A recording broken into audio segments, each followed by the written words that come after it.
Hey everyone. Wait. Sorry. Alright, do that again. You weren't in the shot. You weren't in the shot. Everyone, it's hope you're getting ready for a good holiday season. I have a friend who's here. This is guys. Taylor Mack, who is one of our alumni, and so I asked Taylor just to talk with me a little bit about Challenge. Taylor, you went a couple years ago. We went to New Orleans, right? Mm-hmm. And what did you think about the trip?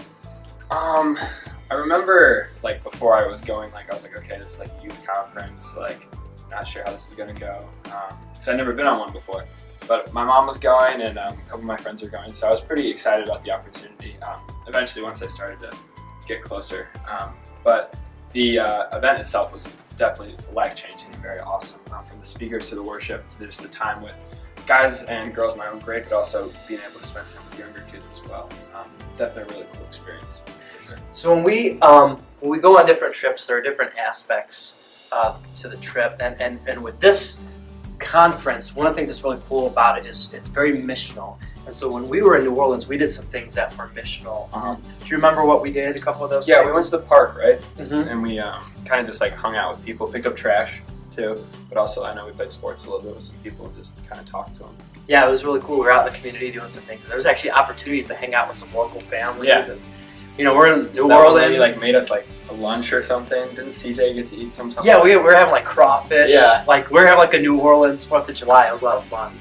And then also with these trips, obviously, the Christian life, in my opinion, needs to be fun and exciting. Right. We're to live lives of joy. There is a definite joy and fun aspect to a trip like this. So talk about some of the fun things that happen on trips like this. Yeah, well, I know the road trip itself is pretty similar hours-wise to New Orleans, so that in itself was fun, being able to drive down with you and CJ and a lot of the guys just in the car, messing around, having good conversations. So that in itself was fun.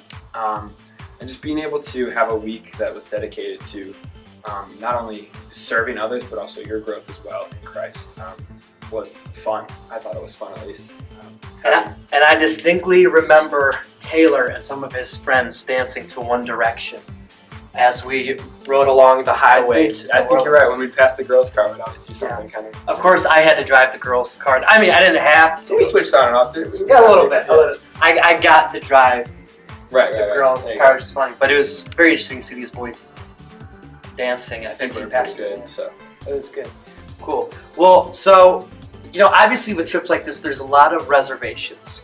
There's a social dynamic, which of my friends are going, but there's a really cool opportunity to get to know people that you didn't know as well. Who are a couple people that you didn't know that you got to know and then you really learned to appreciate? Yeah, I was telling you today, just a little bit ago, meeting David of Buell.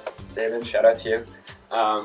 Was really cool. Just meeting some of the kids who were going to be freshmen while I was kind of going to be a freshman in college. Meeting David, Harrison, getting to know Brent or Eric. I don't know if Brent came. I think both of them came. Yeah, getting to hang out with both of them more was fun. So yeah, it's definitely a good time. Even if you're worried about who's going to come, that you can maybe try to get one friend to come. I think that's important. Or B, just kind of trust that God has people there that He wants you to get to know, wants you to pour into. So I think it's a good opportunity all the way around to build relationships with people you knew and people you don't know. Yeah. So this trip is going to be a lot of fun. A big reason why we're doing a trip like this is because we've seen the fruit and result of it before. Taylor, I know on this trip your life was changed. God did some real cool things in your lives and lives of the people that were part of our team. So, and that's what it comes down to, is we want God to work in us and work through us. So what is the last kind of final thing? If you could say one thing to our students to encourage them to go, what would you say to them? I'd say what it really comes down to, and something that impacted me, is the factor of trust. I would say that no matter what you're worried about, or no matter what you think is going to happen, God's going to do something completely different. And the big factor is you need to trust in Him no matter what's going to happen. And I think that if you do that and you're able to let go of kind of some of your reservations, your reserves a little bit, I think you're going to come through a completely different person. And I know for me, I came through the other side, completely changed it for the better, closer to Christ and more open with my family, with my friends. That's a good word, man. We should always be trusting God. So, Taylor, thanks, Chris, dude. Good to see you. Good to my see you friend. too. Thank you. Listen to Taylor Mack. Good man. It's great, guys. You should check it out. All right. Thanks. See ya.